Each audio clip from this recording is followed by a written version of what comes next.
Tunda Mahakaya Suryakoti Samaprabha Nirvighna Kuru Me Deva Sarvakareshu Sarvada Saraswati Namastubhyam Vade Kamarupini Vidyarambham Karishyami Siddhir Bhavatu Me Sada Om Bhuvasvaha Tat Savitur Varenyam Bhargo Devasya Dhimahi Dhiyo Yo Na Prachodayat Guru Brahma Guru Vishnu Guru Devo Maheshwara Guru Sakshat Parabrahma Tasmai Shri Gurave Namaha Om Sahana Bhavatu Sahano Bhunaktu Sahaviryam Karavavahe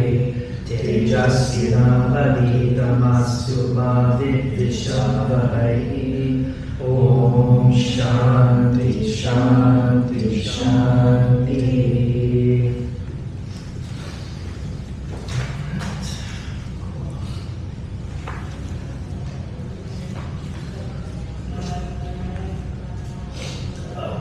All right. Well, welcome back, everybody. Welcome to some of our new people. So we made it about a third of the way through chapter 2 last time, unfortunately. Not unfortunately, good. I have things to talk about. But if we're going to try to kind of get on this, I definitely want to make sure that we stay on topic, because otherwise we won't finish it. Yeah. So we started, we probably ended right around kind of, I don't remember exactly, I think right around on page, I photocopied these, so I think my page numbers got cut off. Verse 37 or so. That's what I thought. Somewhere in that range, I think we cut off. So does anyone, that was here last week, have any sort of follow-ups or any thoughts from last time, or we just want to jump in? I can say just jump in. All right. There's a lot to do. Yeah. All right, sounds good. So, all right, well, does anyone want to start? It doesn't have to be me always starting everything. Does anyone have anything that they want to anything to highlight? I think we just kind of will follow the flow of the text, because if we jump around, then, we potentially miss a little bit of stuff. Any thoughts on kind of like from 37 or kind of going into, I just want this not to be about me giving a discourse, right? So any thoughts on that? I mean, I have plenty to say, but I don't want it to only be me. Yeah, I think the first third of the chapter just discusses about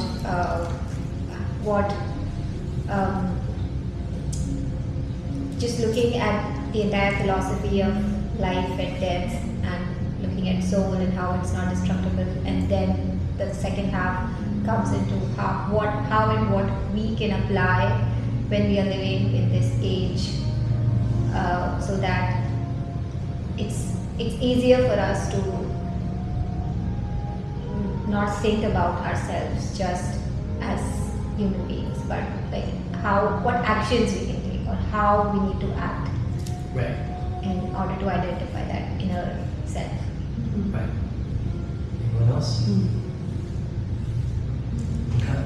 Well, one thing that I liked, so if we take verse 37, right, where death means the attainment of heaven, right? So obviously we're doing in the context, Krishna is telling Arjuna, like, hey, like, you win either way, right?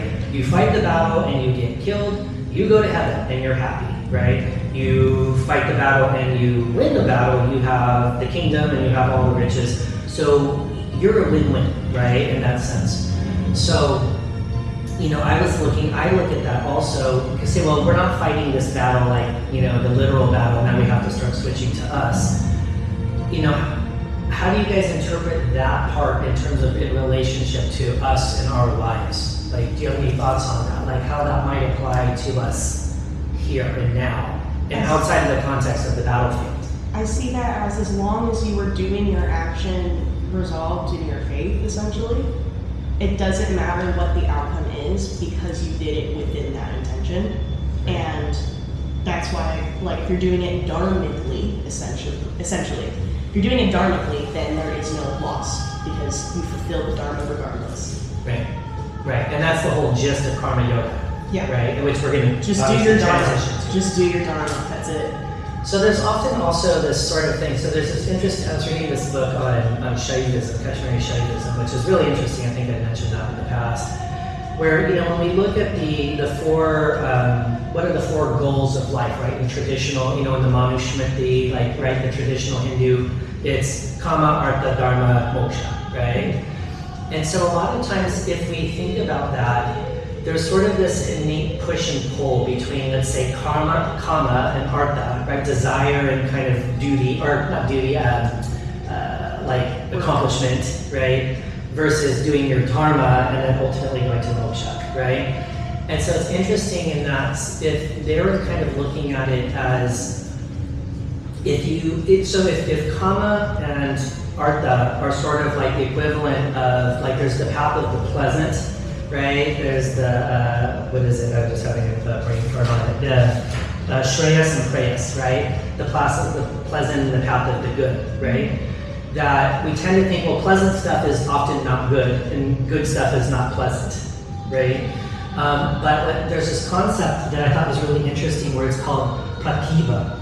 And pratibha, maybe I'm probably not pronouncing it perfectly, but it's this sort of, the thought is that, it says later in the Gita, Krishna's like, I am the valor of heroes. I am the beauty of beautiful, right? I'm like, all that's best in the world is all coming ultimately from our divinity, right?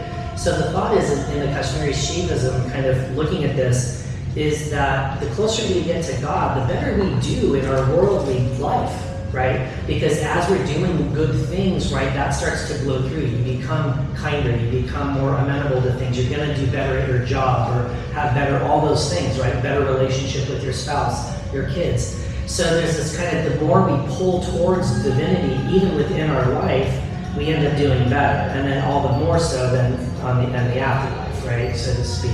So it's this interesting concept of that moksha is actually, in a certain sense, the merger of kama and artha with dharma, right? And when we do that and together in one, that's actually moksha, rather than being sort of, well, I have to be good so I can't have fun. You know what I mean? So I just thought that was a really interesting, and so I thought about that, when I was reading that quote, I thought that was really sort of telling. And so then that kind of then folds over a little bit into, verse 40, right? Where it says, on this path, effort never goes to waste and there is no failure, right? Even a little effort towards spiritual awareness will protect you from the greatest fear, right? So I think that's the other thing too, right? Arjuna even says it in the next chapter, I think, coming up. He's like, well, if I do all this spiritual stuff, right, and I don't make it all the way to liberation, I've lost all the fun in the world, right? I haven't gained the good, I'm not enlightened, so I'm not blissed out and like Satchitananda, right? But now I can't I've lost all my fun. I think it's a gross misunderstanding, or something. Right. But that's what Krishna says, no effort is lost, and you go to either heaven and enjoy and then you come back, which we'll go there later, but so I think that's kind of reassuring to us, right? That like if we're doing this stuff, it can make us better within our life, and it sets us up better for wherever we ultimately end up on the other side of the veil, right? I also think this quote's a great reminder to me as how I understand the spiritual path is that there is nothing to achieve. That is a completely misunderstanding and ego-based understanding of spiritual path. And having this as even a little effort doesn't go to waste. There's no failure. The fact that you are even trying means you've done it. Means you've already achieved the goal. Right. So for me, that quote alone is like a very near and dear reminder of like just the fact that you're sitting here. Yeah. You did it. Good job. Yeah. But also the fact that you think you did it. What is it? Right. I think there's sort of a perennial question that comes up. Is the desire for liberation a desire? Right. That's always in study circles. There's always that question always comes, right? Oh, you say to be desireless, but you have to have a desire to do your sadhana, right? To do your spiritual stuff. And then if you read certain like gurus or authors or stuff like that, right? And they're like, well, you don't have to do anything. Like Krishnamurti is like the king of this, right? He's like J. Krishnamurti, right? He's just like, yeah, you don't need to do anything. Also you know? not true. And it's like, yeah, maybe at a certain point, or like there's this guy, Robert Adams, who was a devotee of Ramana Maharishi. And he's like, there's nothing to do. You don't have to do, you just be, and you're just there, and that's all there is. And it's like, yeah, that's like the way That's I look great at for it. some people. Well, it's like a rich person saying, there's money's not all it's cracked up to be. And it's like, yeah, I'll worry about that once I'm there, right? That's nice. So I think that's the tricky part when we read some of these scriptures too, right? Is that we don't know where these people are speaking from, and so ultimately, yeah, that may be ultimately true, but those of us that are sort of still not there, we do have to have something to kind of motivate us to move in whatever that direction is, right? And then eventually, then we leave it off, right? Like we can leave off that desire. The analogy is used as like the boat crossing the ocean, right? You need the boat to get across, or the river, or whatever. And then you get off. Once you're on the other side, then you leave that behind too, and ultimately goes as well. But yeah, that's something that's constantly like wrangled. And like we have some young people that will ask like questions to me and stuff, and they're like, well, we read the Tao Te Ching, and I'm like, I love the Tao Te Ching, but it's like really high level, really high level. Which one, sorry? Tao Te The Ching. Tao Te Ching, it's the Lao Tzu, like with the yin and the yang and the Tao, and Oh, I haven't. it's beautiful. It's a beautiful book from China, basically, and it's all about very passiveness and very non-aggressiveness, and water erodes rock and non-doing, and there's a lot of that kind of stuff that you can see where people can kind of get caught in a trap of doing nothing then. They can justify doing nothing because it says in the Tao Te Ching here to do nothing, right? And it's like, no, you need to do something before you can do nothing. Yeah. Do you know what I mean? Chop wood, carry water. Exactly. Well, it even says, like, here, where is it? In the 38, I think it says that engage in this great battle and you will be free from sin. So, like, Right. And the 38? Right. Yeah, engage and you'll be free from sin. Yeah. So I think earlier, Arjuna he was shaken because he was having the battle.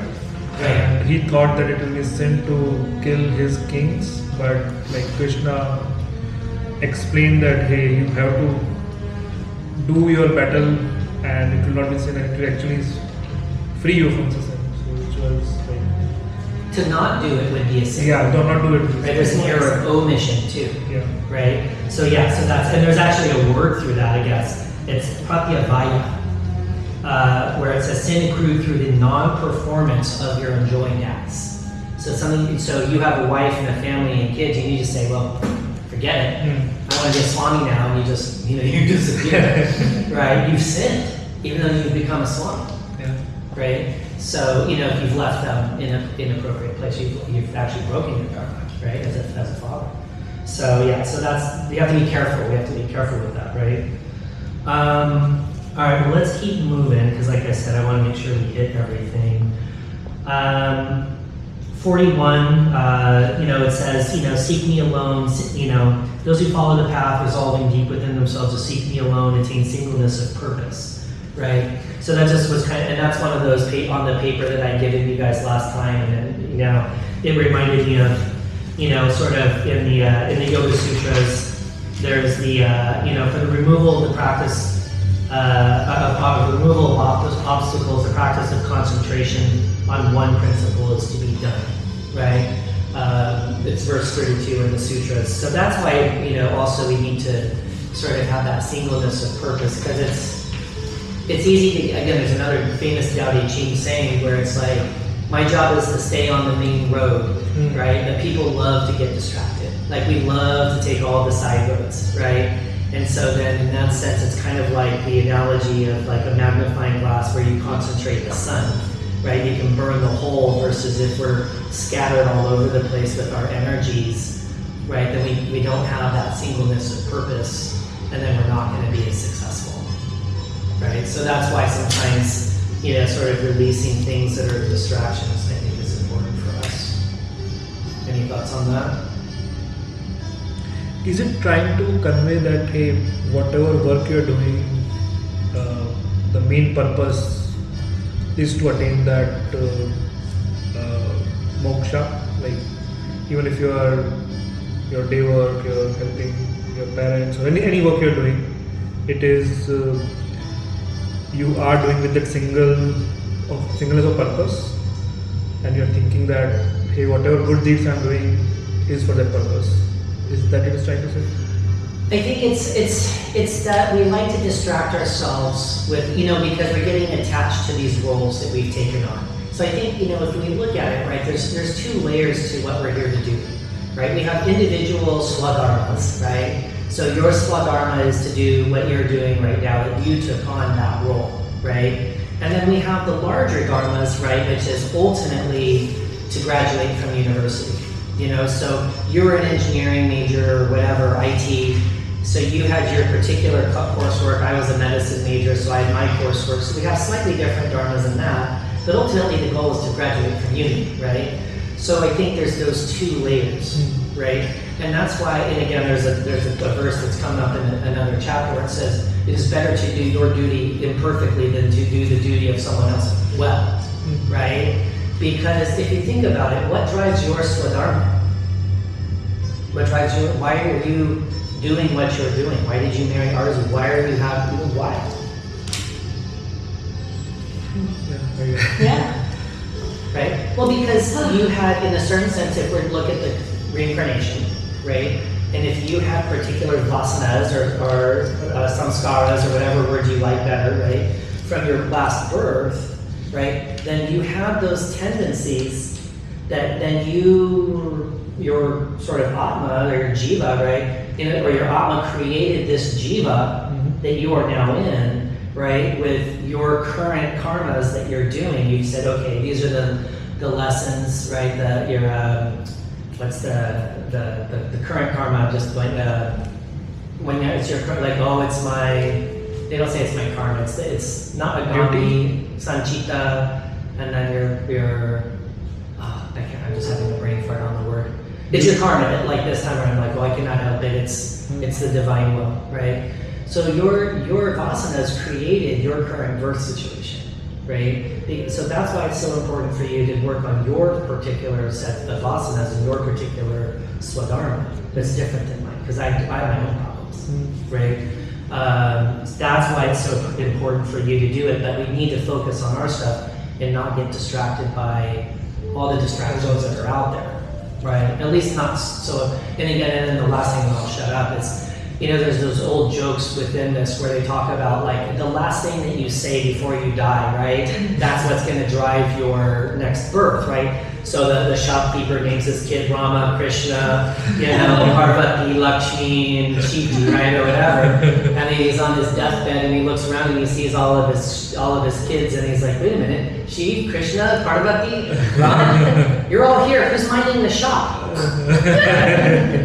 And because that's ultimately what that was his mantra, was the shop, right?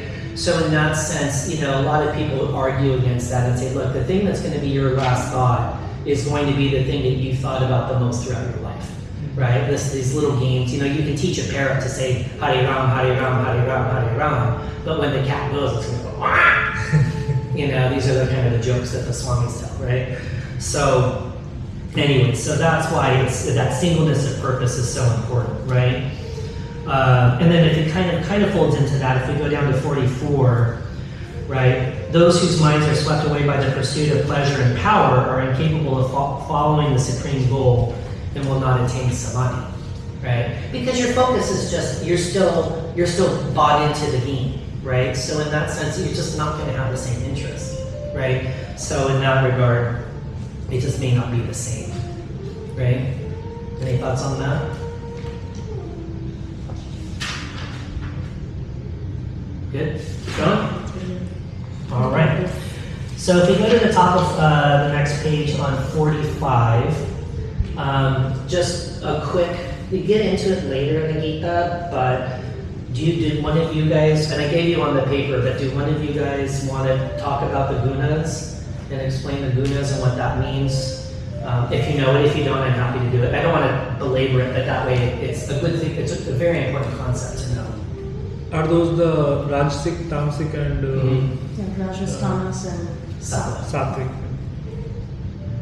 Anyone want? I can do it. Maybe we can take I just one want to give you guys a chance to talk. Maybe we can take one each. I can take Sure, one. let's go. What would you like? I can go with Rajasic. Rajas? Okay. Rajas. I'll do Sattva. That's it. I can go with Tamasic. Okay, so let's, before we get into the particulars, and again, you have it on the paper, so that way if you forgot it, what are the gunas? Like, let's go up one level before we get into the actual details of the three. Does anyone know like where that even comes from and what that's about? The gunas are the different types of powers of Prakriti. Is that what it is? Yeah. And they come in different, I don't know how to say, like types of energy, and are always in flux. So you might have a huge amount of rajas, but that means you have a very small amount of tamas, and usually those have to like always balance out each other. I won't say how actual energy works, where energy can neither be created nor destroyed, it just transfers constantly. Okay, yeah. Anyone else? I think last time you were saying there's a spectrum, right? Activity and inactivity and unactivity. So Right. and you're constantly going back and forth in that spectrum of the characteristics of any action Yeah. or your personality. Okay, yeah. Anyone else? So the concept of this, of the gunas, it actually harkens back to Samkhya philosophy, which predates pretty much, it's like the backbone of all of Indian philosophy. It was from Kapila Muni. That is where it's the Purusha and Prakriti, right? So Purusha is the kind of the consciousness, the passive consciousness. But they, in Samkhya, they believe that Prakriti is a separate entity. And when Prakriti is like in balance, there's no manifestation of the cosmos. Right? It's just like, it's like that pre-manifest, almost like the Hiranyagarbha, right? And so, but when Prakriti, which is made of Tamas, Sattva, and Rajas, right? When Prakriti pushes out to start manifesting and then there's imbalances, that's what creates the universe. Okay, so it's the imbalance of Prakriti, or the nature or the material stuff of the cosmos, right?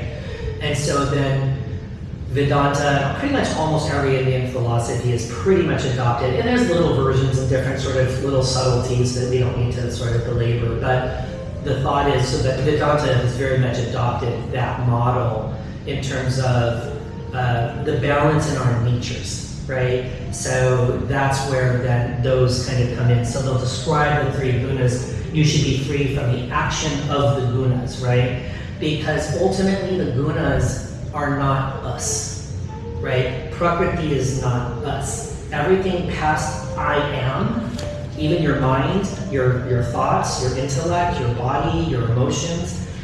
If I am angry, there's an I amness that's appreciating anger.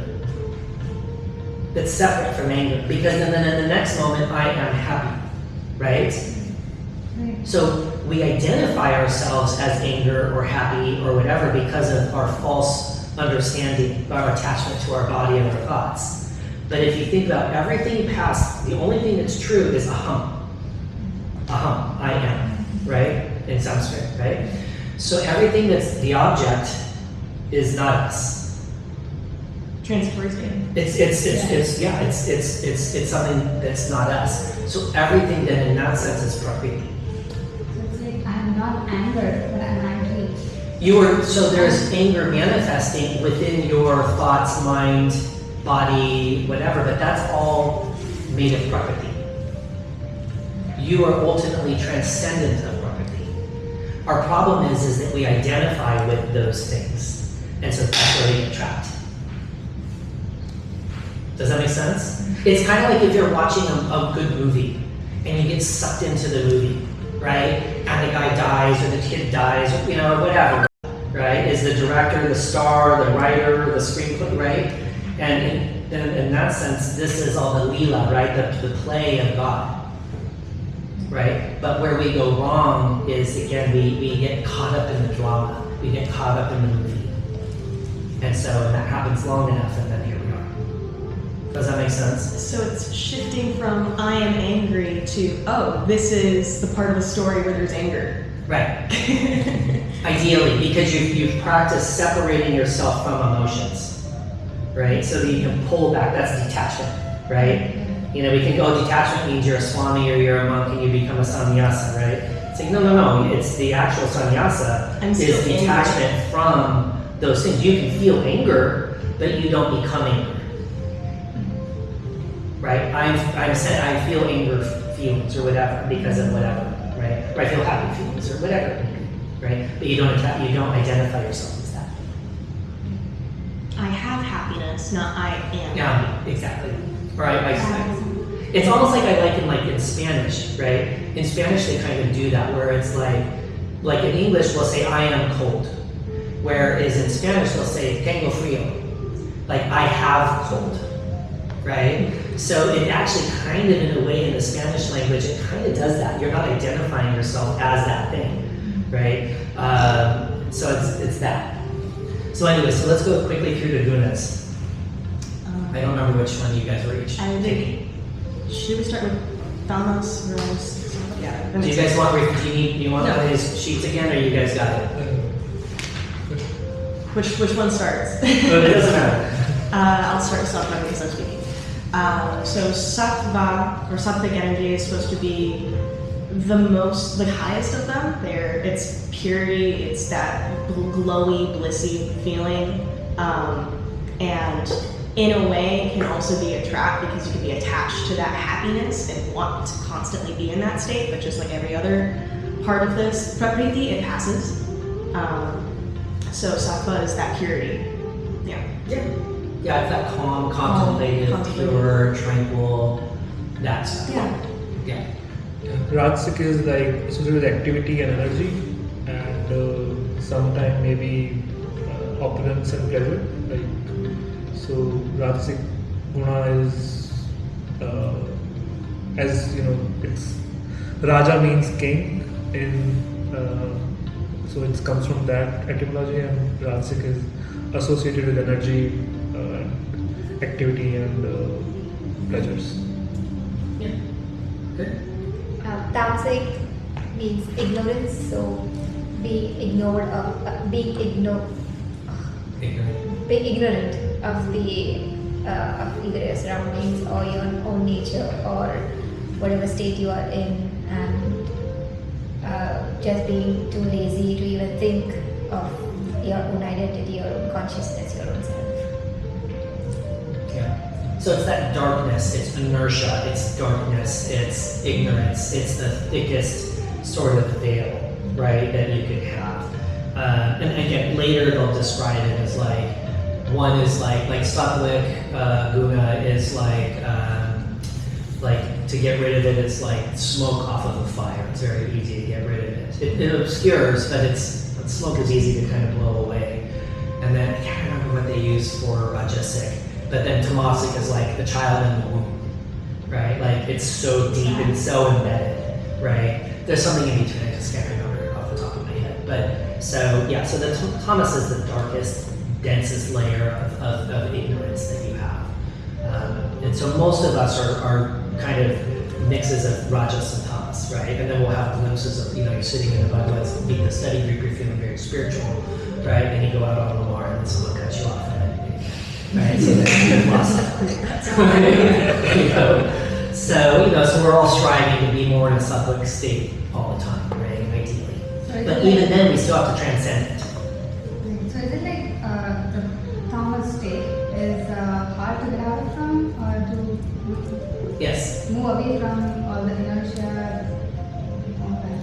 It's very hard to get. It's hard to get out of tamas, right? Because you may not even realize that you're in ignorance, that you're even in the darkness. And so that's a very, very difficult place to break through, right? So that's where you'll see people just have no interest, right? They just want, whatever pleasure and whatever worldly things they want, and they just have no interest in any of this stuff. And they're just still deeply in that ignorance, or they're still very attached to the world and their body, and that's okay.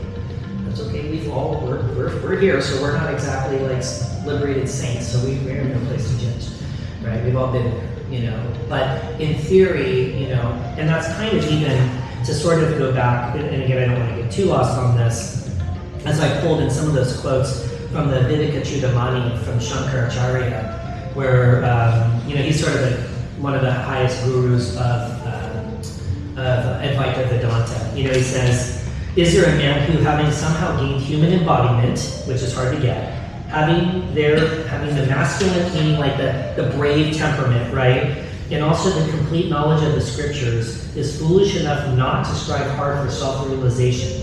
He verily commits suicide, clinging to things unreal," right? So the fact that, in a sense, we're here looking at this stuff means that we've worked. No, you're not. I'm not saying that we're perfect and we're not getting egos about it, but the fact you're even sitting here shows that you've at least done a lot of the work already, right? And so you're not that far away. Do you know what I mean? Otherwise, you'd have no interest. You wouldn't be here, So, so in that sense, I think sometimes it can be a little bit, you can feel just dejected sometimes because it's a hard path, right? And it's lonely and it's not easy, but, we're getting close. So it's like we should all take sort of, I think, comfort in that, in a sense. Anyone else?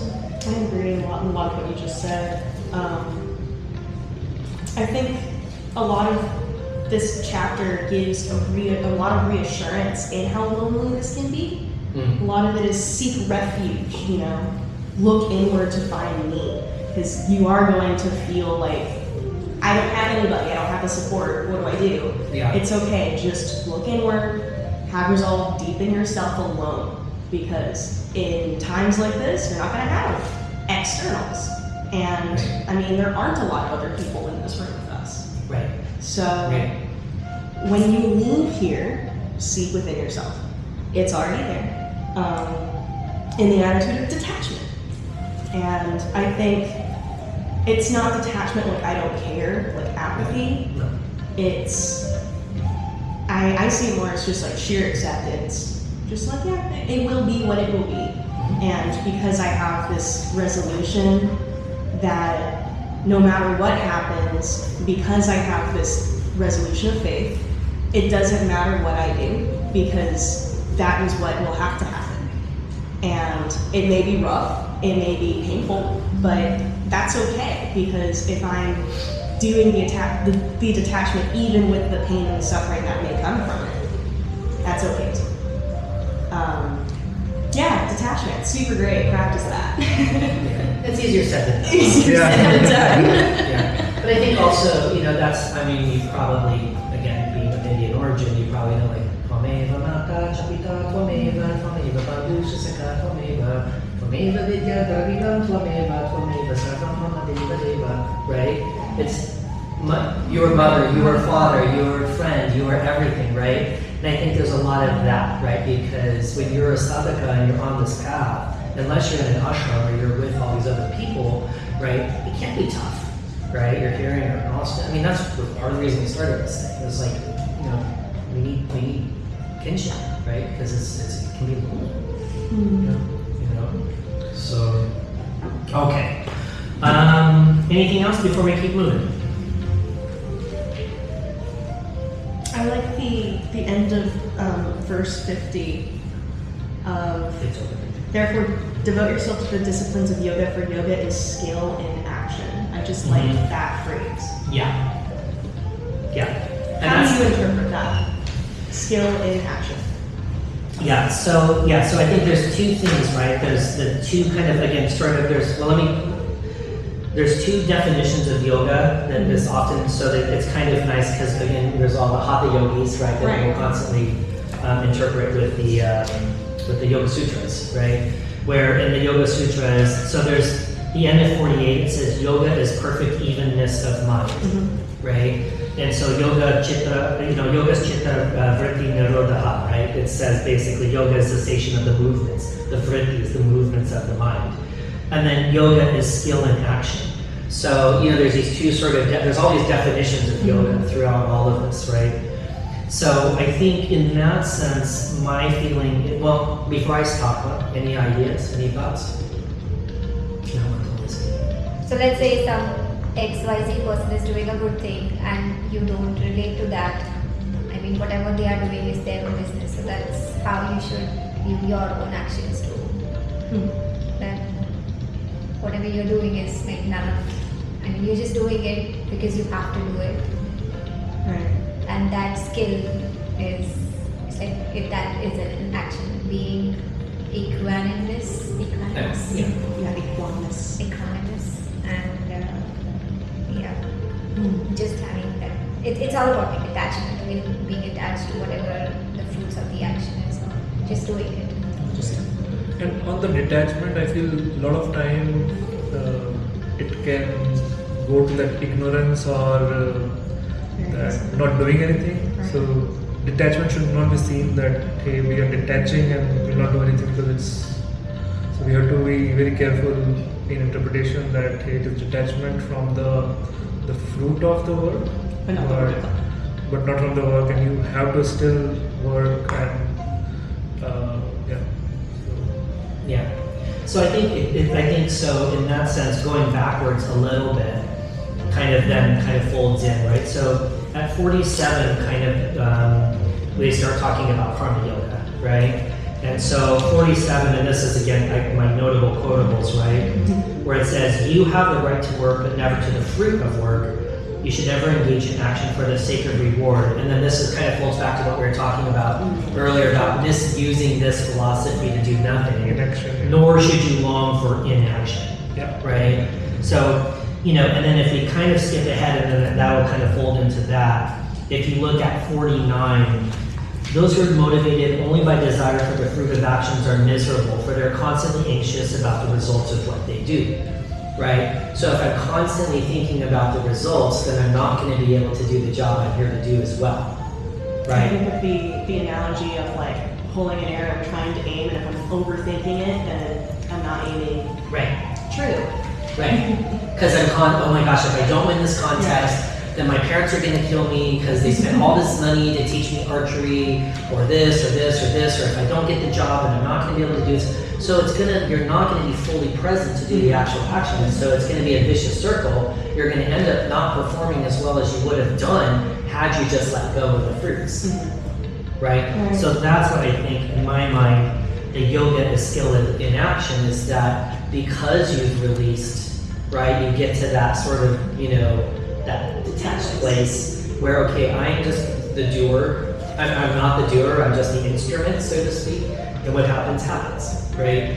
Then you can just focus on the task at hand, not be troubled by the outcomes at that moment, and then you'll probably end up doing better. Right. So that's why it's skill in action. Okay. I like that interpretation a lot. I think there's a fine line here. Even though you're not attached to the results, you still have to think of the consequences of your actions, right? So, Sure.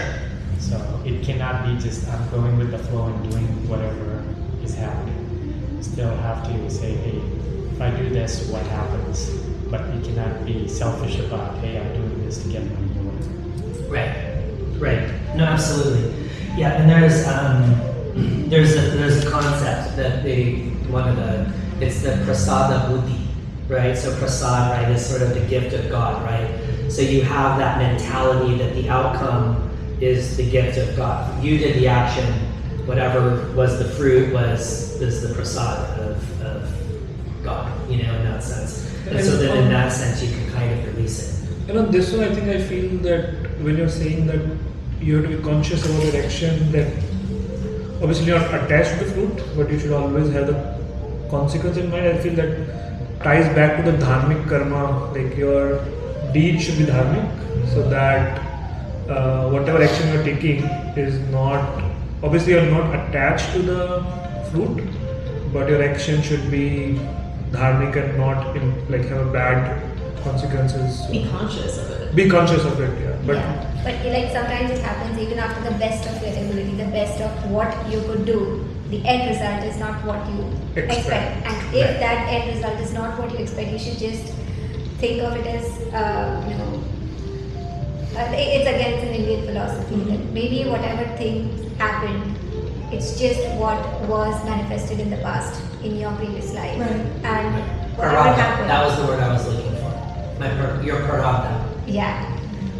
So, just think about that, okay, now all my sins of the past or all my actions of my past life, they are just gone. Mhm. I can start it again Right. in the new path. following along what my actions that I have been doing with a good intention. And if again anything fails, you keep on doing it Just because keep you it. you don't think your actions will lead to good results. You just do it and just I'm just doing it. You will not think about the result, good or bad. I like that. I think there's a lot that I think comes from intention. You may have the best intention, but the impact may not be good.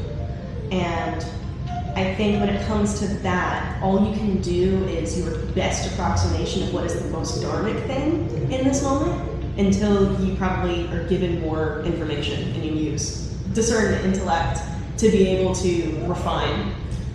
But from there, it's just keep doing. Yeah. Just keep doing with your best intention.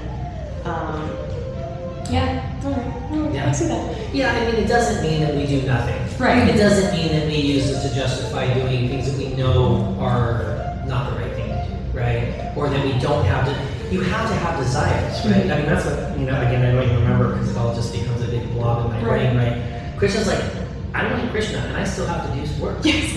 Right? Still here.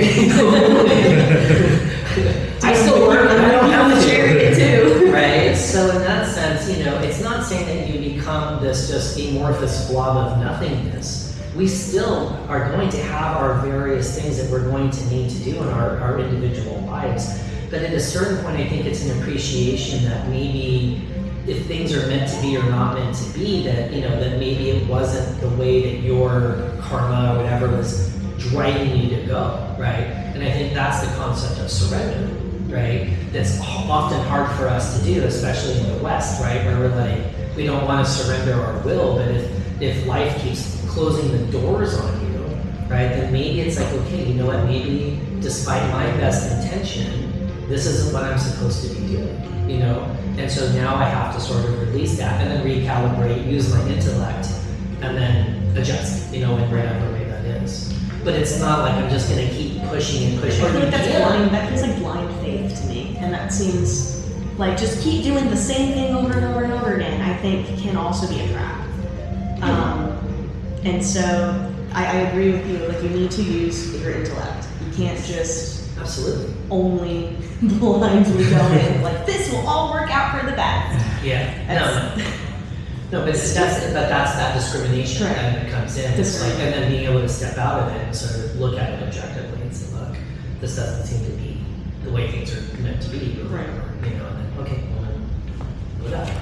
Right. So, I think it's time to move on to the next part where Arjuna says, "Tell me more about those who live established in this." okay. So why don't you take that? Okay. Can I just start with Krishna? Yeah. However you want to do it. They live in wisdom, who see themselves in all and all in them, who have renounced every selfish desire and sense craving tormenting the heart. Neither agitated by grief, nor hankering after pleasure, they live free from lust and fear and anger. Established in meditation, they are truly wise. Fettered no more by selfish attachments, they are neither elated by good fortune, nor depressed by bad. Such are the seers.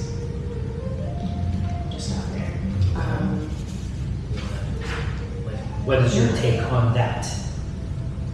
So I think it's that seeing the Atman in everyone is, I think, a given.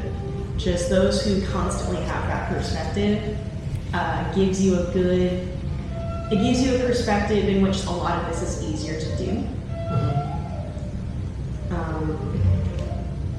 Does that make sense to everyone? What she said, seeing the Atman in everyone? Makes this easier. Yeah. It's like, so it's what we had here.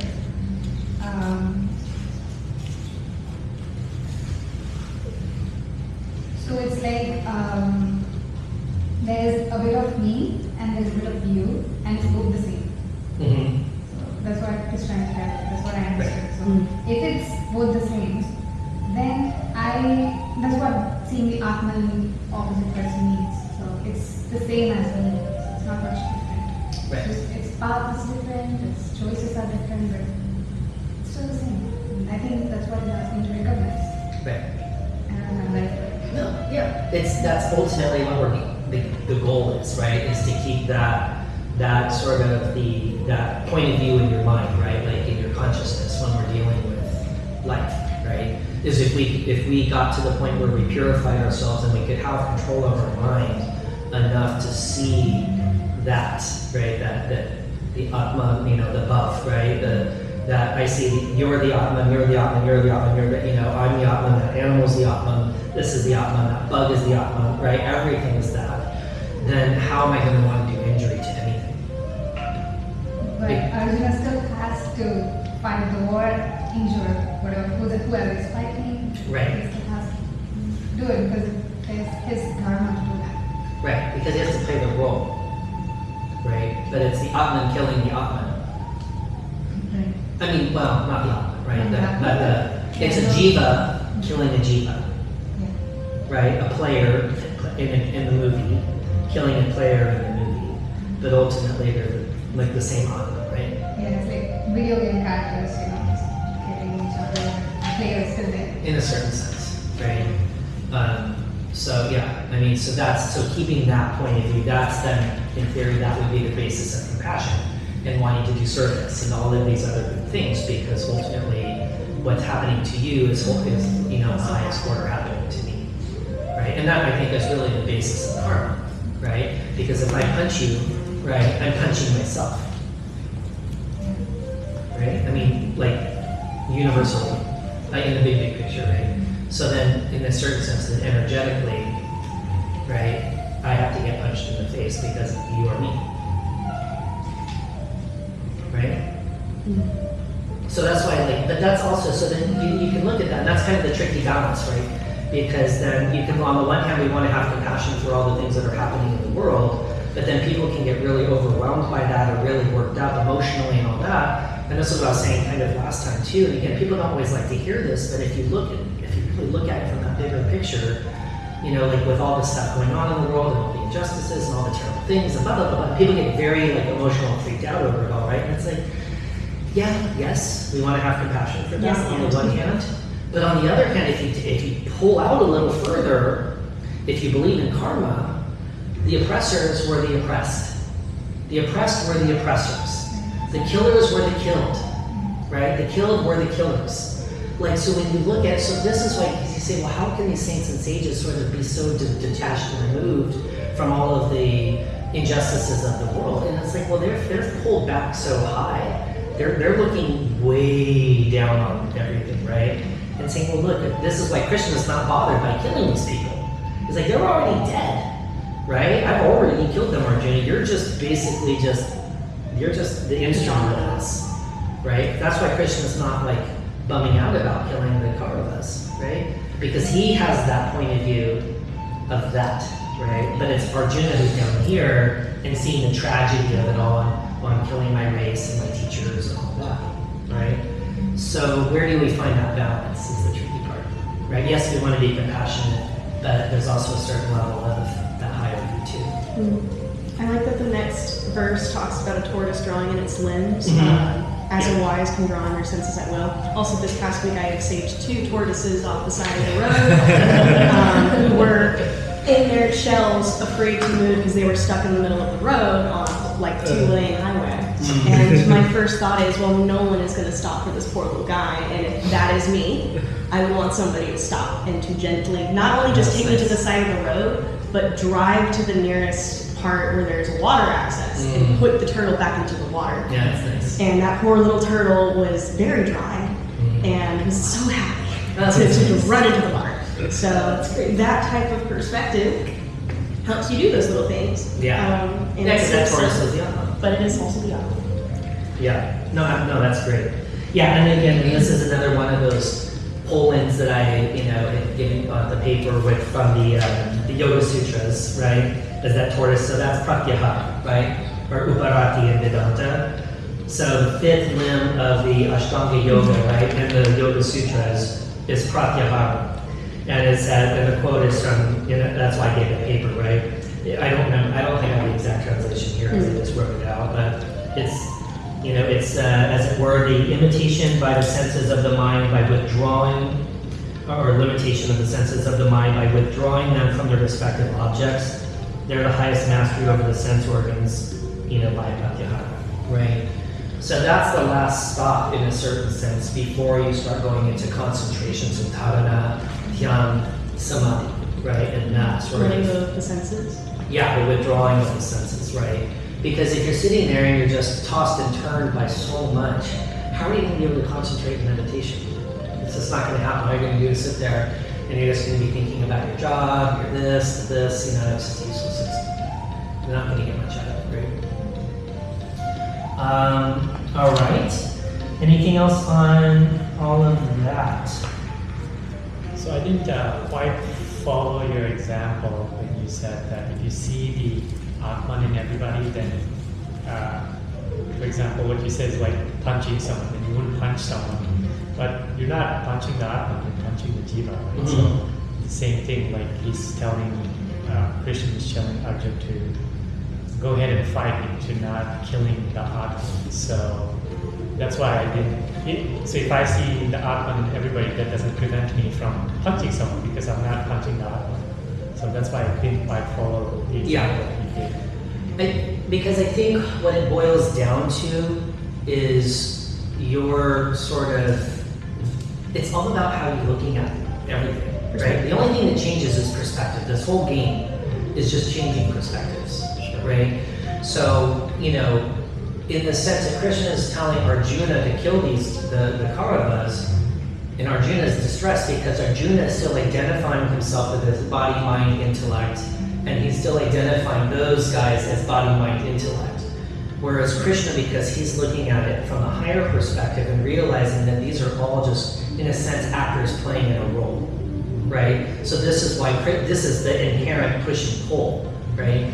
So the way that I look at it, and again, because they'll use different examples of things, in terms of, but my favorite example that has made the most sense to me and it makes sense to me, I guess, and I think I mentioned it in one of the other things, I think the very first one is, and this is not me making this up, by the way, this is like what much smarter guy, right? And within that dream now, I am suffering the consequences of me killing the guy. The guilt, the anger, the punishment, I'm in jail, I'm suffering all these things, all of these terrible things are happening, right, to me, within that dream of the murder, right? But the moment I wake up from the dream, right, who's the killer? Who was the killed? Where was the crime? None of it actually existed, right? It was all a projection of my own mind within my mind, and I was at once the creator of the dream and the participant in the same dream, right?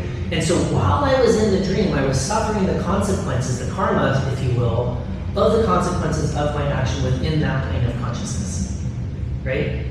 But the moment I wake up from the dreamer state to the waker state, now where am I? There was no such any of that, right? At that higher level of understanding. So what they say is because otherwise you think like, how the heck am I ever going to get off this birth and death cycle? Like, we've done however many innumerable lives, and how much karma have I accumulated over all these lives? Like, at a certain point, it's like, what's the point? If I'm just going to be on the wheel of birth and death forever, like, I'm just going to suffer, like, I'll never get off, right? I'm never going to get off, right? And so then it can be very discouraging to like, well, then what's the point of doing all of this? I may as well just go have fun. I'm going to be reincarnated anyway, so like, why not? Yeah. But what they say, what the rishis say is that you're only in a sense bound to the karma while you're still in that understanding of your level of consciousness is that you haven't pierced the veil yet, right? Of understanding of what actually is true, right? So we still are suffering that, so if I punch you in the face, then because I'm still within that level of understanding, I'm gonna have to reap what I sow and get punched in the face, so to speak, right? But once I wake up from that level of consciousness to a higher level of consciousness, a Krishna consciousness level, if you will, then now I'm understanding it from a different perspective. It was just the Atma dreaming, as it were, this manifest universe, right? So the example, and you probably are familiar with it, right, is the example of the rope and the snake, right? Yeah, Changa. So, so when did the snake disappears the moment you recognize the rope, right? But until you recognize the rope, there's nothing I'm going to tell you that snake was a scary snake, right? You're terrified. But the second I say, come on, and I shine the flashlight on it, it's a dummy, it was a rope. And you see now the rope, then suddenly ignorance is gone. And so now where was the fear? Where was the snake? Where was all of that? Did it? Right? But until and unless you break through that ignorance and recognize the true nature of it, being the rope, then yes, you're not to face the various consequences of that until we get out of our ignorance. And that's basically what samadhi is, right? Or enlightenment, or nirvana, or kaivalya, or use all whatever wording you like for it. It's waking up to the true nature of the universe or consciousness, and it's just consciousness. And so we will suffer until we get to that point.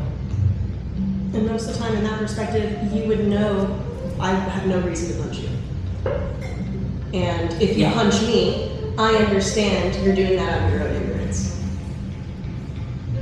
Yeah. So, from that perspective, the punch karma, I'm dealing with it differently than if I was asleep and you punch me and what the heck, dude? Then I'm stuck in it, and we're dealing with that consequence. Now you're circling it back around.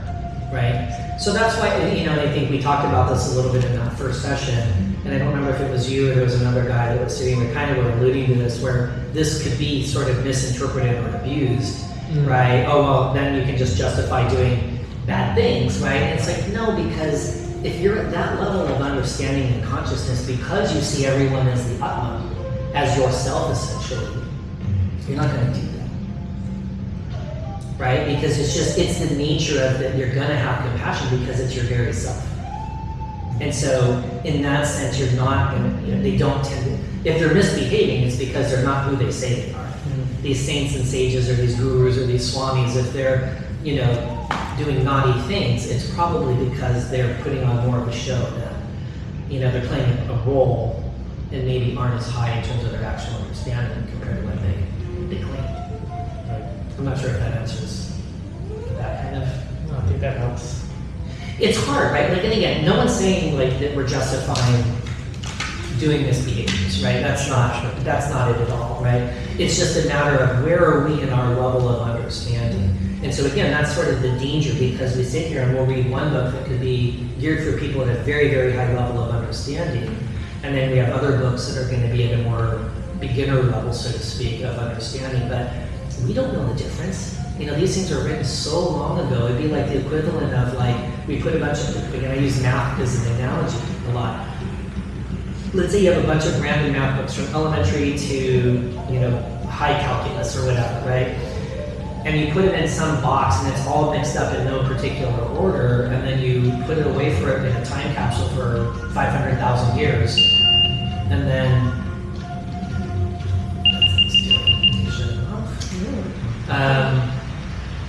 and then someone comes back and then they unearth all these math books, right? But they don't know what order to take them in. And so then you're like, well, I want the best math book, so you pick up a calculus book. But you haven't taken the time to learn 1, 2, 3s and algebra and all of this, right? And then no wonder we're confused.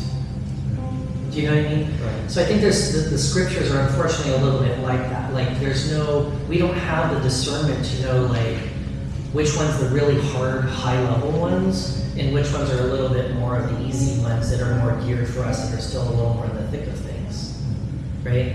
And so that's where I think it's confusing sometimes. When you hear the different advices, and you're kind of contradictory sometimes. Yeah, I guess the part that I'm having problem understanding is if you zoom out enough, then everything is subjective, right? Like you said, who's the killer and who's the one who's killed in a dream when you wake up. So I can take that same analogy and say, what's the misbehavior if I punch someone? If I zoom out enough and there's multiple lives and you're not one that cannot be destroyed or cannot be impacted. The key is compassion.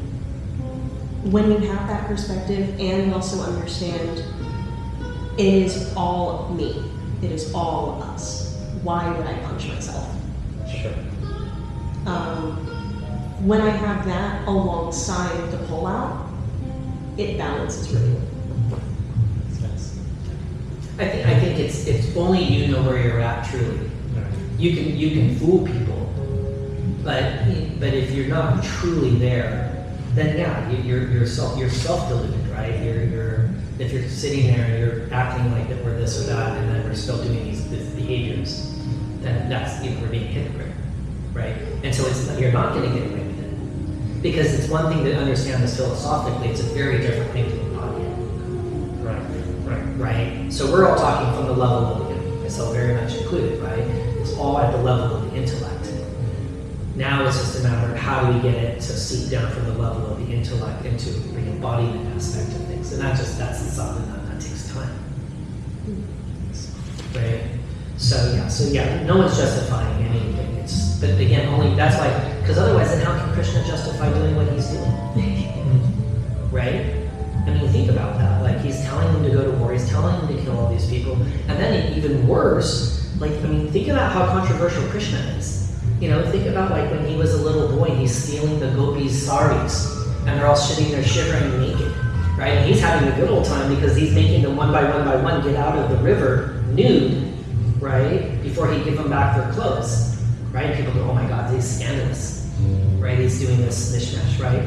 Or during the Mahabharata war, right, where he tells Bhima to hit Duryodhana on the thigh, which was against the rules. He tells them to fight at night, and he sends Nachikata, whatever his name is, Gatotchaka, to fight at night, and to fight breaking another rule of war. Or when Karna is stuck, his wheel is stuck in the mud, to strike him when he's stuck in the mud. And they're calling out Krishna, right? For all of this stuff. What are you doing? You're supposedly this righteous guy, and you're telling the Pandavas to do all this unrighteous stuff. So how do we reconcile that, right? So from our level of understanding, it's adharmic what Krishna is doing, but from Krishna's level, it's not, because he's just doing what he needs to do because he's the director of the play. But we're still down here, so we are not allowed to do that, so to speak. Right? Does that make sense? Yeah. Any other thoughts on that? You're smiling. No, I'm just saying that Krishna's view is we are all a pale blue dot. What's that? We are all a pale blue dot. Earth is just a pale blue dot. Right. If you talk about it. Look at the universal, the Vishwarup, right? That universal view. This is all just nothing. We're just we're not zoomed out. So we're doing okay. Okay. Anything else on that? I want to get to 62 because this is a really sort of super famous quote. Anything else before we do this one? So from 62 to someone want to read it? Someone besides me. I'll read it again. I like to read out loud. All right. When you keep thinking about sense objects, attachment comes. Attachment breeds desire, the lust of possession that burns to anger. Anger clouds the judgment. You can no longer learn from past mistakes. Lost is the power to choose between what is wise and what is unwise, and your life is utter waste. Do you want me to stop there? I think that's it. Yeah. So that's a really famous verse or two from the Gita. It's often referred to as the ladder of the fall. You'll hear people talk about this verse often.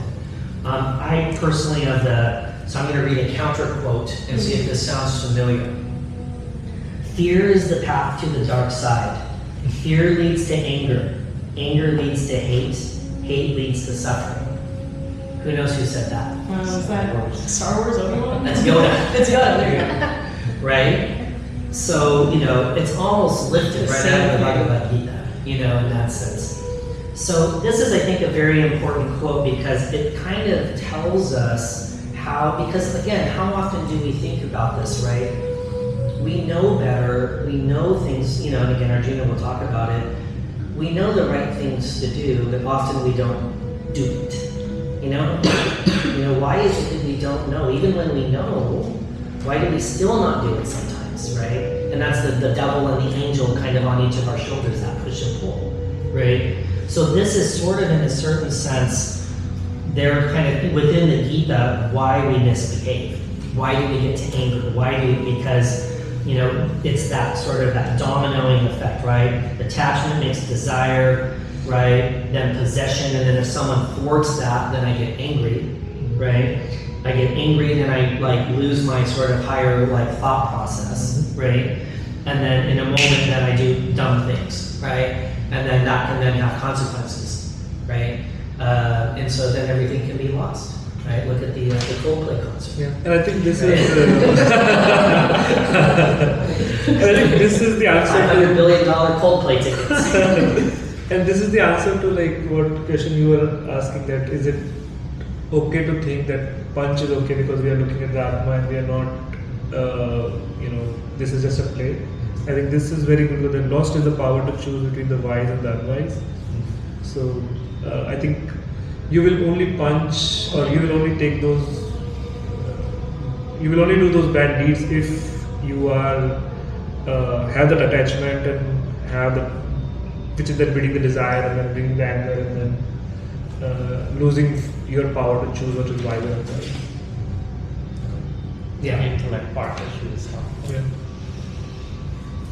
And then the other thing that people will point out with this in a certain sense is that if we go to the next verse, or verse and a half, basically, excuse me, got hiccups. But when you move amidst the world of sense, free from attachment and aversion, right? So this is, and I put on your papers at the end, you know, in Indian philosophy, they love their opposites, right? So raga and dvesha, right? Attachment and aversion, right? Alike, so we don't want either of those. There comes the peace in which all sorrows end and we live in the wisdom of the self, right? So we're still here, we're still living with everything, but this is in a certain sense, what at the end of the day, right, what is it that we all want? Like, what do you want in life? What do you want? What do we all want? What do we have in common? We want happiness, right?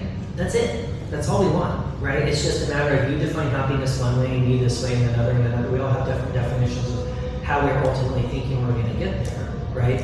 But what they're saying, they often will say that ultimately this is what gives us happiness, right? Moving amidst the world of sense, free from attachment and aversion alike. Then you get peace in which all sorrows end, and you live in that wisdom of yourself, which again they say is Sat Chit Ananda, right? Sat meaning, right? It's eternal, unchanging. Chit is the knowing consciousness, and Ananda is bliss, right? So then we get that Sat Chit Ananda by being free from those two. So in that sense, it's that peace that passeth all understanding. Like if we're going to look at the Bible, you know. Is that any comments on that? Okay. And then I think, then it kind of flips back over, right? If the on 66 at the top of the next page, the disunited mind is far from wise. How can it meditate? How can it be at peace? And if you're not at peace, how do you know joy, right? If you're constantly letting the mind follow the senses, they're going to carry your better judgment as the storms drive a boat off its charted course on the sea, right? You're not in control of yourself, right? If we're constantly just being tossed from one desire to the next, and we have no control over it. So that's why controlling those sort of that taking that internal control ultimately is what leads us to the happiness. So a lot of times we tend to think of discipline as unpleasant. Discipline right? is great. Right? It actually is. But we don't want to be told what to do, right? We don't want to have discipline. We don't want to restrain ourselves. I want to be free and have fun and do whatever the heck I want to do. But the question is it actually making us happy? I would say arguably no. I think the modern world is proof of that, right? And so it's kind of counterintuitive that the more we end up being disciplined, we ultimately end up having a higher happiness. And most of the time you feel more free, and the more control you have. It's a weird paradox. It is a paradox. It is a paradox. I mean, for me, like one of the things that I had spoken about in other contexts is that the root of discipline, the word discipline is discipulus, which in Latin is student. Oh, You know, disciple, yeah. so it has the same word as the word disciple, right? So then I would use the example of like Jesus and his disciples, right? And because a lot of modern people are sort of averse to discipline, right? And I'm like, well, discipline, they think discipline equals punishment. And it's like, no. Discipulus means student. So Jesus was the teacher of his disciples, his students, right? Jesus wasn't punishing them, right? He was teaching them. So in that sense, when we start to flip the script and understand what discipline actually means, right? It's the guardrails that keep us from going off into the river. Do I like the guardrails there? Do I want to rail against the guardrails and say, well, I don't need that? Well, fine, sure, but then there's nothing to protect me from going off the side of the cliff, right? And ultimately, who's going to suffer that? It's going to be me. Now, we can force it, but then we're going to have to suffer the consequences, right? So that's that paradox, right?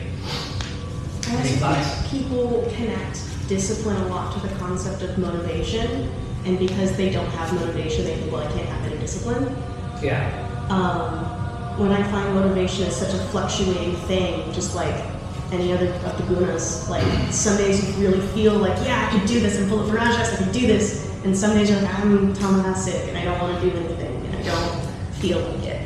And I think discipline is kind of the solution to that, of like, I said I would because I love and value myself and understand what I'm doing and why. Making the choice anyways, to do whatever you said you were going to do anyways, that's discipline. Right. Is I feel the resistance of, I don't want to do the thing I said I would do. Right. And then choosing to do it anyways. Right. Resistance and then acceptance. Mm-hmm. Yeah, and if you think about like in the Yoga Sutras, right, when the yamas and the niyamas, right, like satya, all this other stuff, tapas, right, like to be a tapasi, right, like tapas is that consistency, that discipline aspect of doing things, right, so that you're not just, you're consistently working towards, your freedom, I suppose, right, and that's one of the first steps in the yogic sort of philosophy of Patanjali, right, is that tapas. So I think that's why it's there, right? Any other thoughts or comments? I have a question. So when you say Sat Chit Anand, are you saying happiness is the goal of life? I always thought it was moksha was the goal of life, oneness with God. Can you talk a little bit more about that? Yeah, so when they say, Sat Chit Ananda, right, is the word that is used in a sense, is those are the qualities of Brahman, right, of consciousness, or the underlying current of the universe, or Shiva if you're more into kind of that sort of aspect of it, right? There's some similarities in the different philosophical schools, but so what all moksha is essentially seeing the rope for the rope and no longer seeing the snake, right? And so that's all moksha is. That's what nirvana is. That's what kaivalya is. That's what all of that liberation, enlightenment, whatever, all these words are all used to basically denote the same thing. It's that's ultimately our true nature, right? That's the true nature, not of just of us, of the entirety of the universe, right? And so the rishis, when they've gotten to that point, how do you describe the indescribable? Right? Anything you say, again, we're using a lot of Tao Te Ching today, but it's like the Tao that can be named is not the eternal Tao. The name that can be named is not the eternal name. He who says does not know. He who knows does not say. Right? How can you describe something that's absolutely beyond the mind, beyond the intellect? How do you do that? Right? So the closest that these guys who have reached those heights have been able to kind of come back down and say, look, it's sat, meaning it's true through all phases of time, right? Past, present, and future, right? It's unchanging, right? It's chit, it's awareness, like pure awareness. And then that awareness is blissful, right? So it's not so much that, Brahman has those as its attributes, it's that those attributes are Brahman. Like you are pure bliss, you are pure awareness, you are pure, like you're eternal, right? And so that's that realization of that, of waking up, so to speak, from the dream, right? That's the moksha, that's the liberation. Right. Did that answer the question? Yeah, so you're not saying that happiness is the goal of life. You're just saying those are the attributes of Atman or Brahman, right? Yes. And so the goal of life is something else, depending on if it's moksha or whatever. Right. I think depending on where, I think that's the ultimate goal of life, right? Is moksha, right? But not everyone is going to make that in any individual life. Yeah, I mean, just like we have short-term and long-term goals, Exactly. right? So we might have. But that's the end of the game. That's your graduation Right. from school, so to speak, right? Now, why did God do this? That's, then they debate that, right? That's where the philosophy schools start getting, the pundits start, knocking at each other, Is it that Brahman is just a passive kind of consciousness that does nothing? That's the Advaita position, and it's just that it's a superimposition because of Maya, of our ignorance, onto Brahman, right? Is it that? That's what the Advaita Vedantins say, right? Whereas the Kashmiri Shiva guys, the non-dual Kashmiris, say no, Shiva projected itself, right? They don't say Brahman, they'll say Shiva, right? But it was his lila, his play, his drama that he wanted. So he's actively projected himself into this universe. We're still equally deluded, but it's the intention between the two. Was it a conscious act, so to speak, of that higher consciousness? Or is it just a simple of a misunderstanding of us who are out here, right? And so this is like, they're arguing with each other like way, way up here, and all of us are way, way down here, right? So we can get lost in all of that mental game playing, right? But That is a good question. Why did the Atman separate from the Paramatma? Right? well, it didn't. The Atman didn't separate. But isn't the coming together the moksha? Like when you become one with the Paramatma? It's moksha is that you realize that you were never not Atman to begin with. That's my experience of it. And it's always been that. There's no becoming. It's you're not becoming something you're not. You're just no longer identifying with something that you're not. It's realizing who you always were. Okay. So an example could be, I'm trying to think of an example, would be the ocean, right? The ocean and the wave analogy, right? So if the ocean of universal consciousness exists, and that is Brahman, within the ocean there's innumerable waves, some big, some small, some this, some that, and on it goes, right? So you're a particular wave in Hawaii, I'm a particular wave in Mexico, whatever. So we are each identifying ourselves as waves, right? So that wave, does the wave exist? Yeah, it exists. You can see there's a wave there, right? But does the wave exist outside of ocean? Right? No. So the only difference would be it's the frame of your understanding of self. So as long as we identify ourselves as wave, oh, I'm a big wave, I'm a beautiful turquoise Hawaiian wave, oh, I'm a muddy Galveston gross wave, right? Whatever it is, right? As long as we're identifying ourselves as wave, right, we're not understanding that we're actually ocean. And so this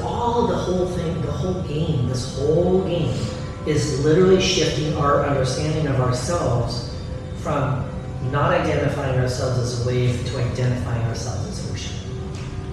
But we were never non-ocean. So the wave wakes up and goes, holy crap, I'm ocean. And the ocean's like, yeah, you always were ocean. Before you existed, you were ocean. While you existed as a wave, while you were so good and happy calling yourself Mr. Wave, you were ocean.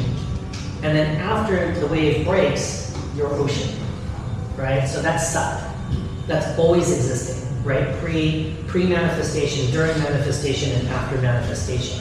Anything that doesn't exist in all three phases of that, they consider asat, right? Not real, right? Not because it doesn't exist temporarily, because it does, the wave did exist, but it's not true in that highest sense. So all this is, it's not that we're like a bucket of water that's been separated from the ocean and going back in. It's that we've never been separated from the ocean. It's just our understanding has shifted now to understand that we were that all along. We were always that. It's just we were just misunderstanding who we actually were. That's why I like to kind of harken back to the beginning of the day, right? When these guys say, well, you don't need to do anything. You were J. Krishnamurtis or some of these always think that we're not the ocean. So it's purifying in a sense, right? So to stop identifying with this, that are not true, right? Working on your habitual patterns of thought and of being. Yeah, I would like to quote some lines from the book that I'm reading. Yeah. I am, you are, this is, and that is. All these four are in respect of individuals, space, and time. This is limited conception. If this limited conception is not maintained, then universal is remains.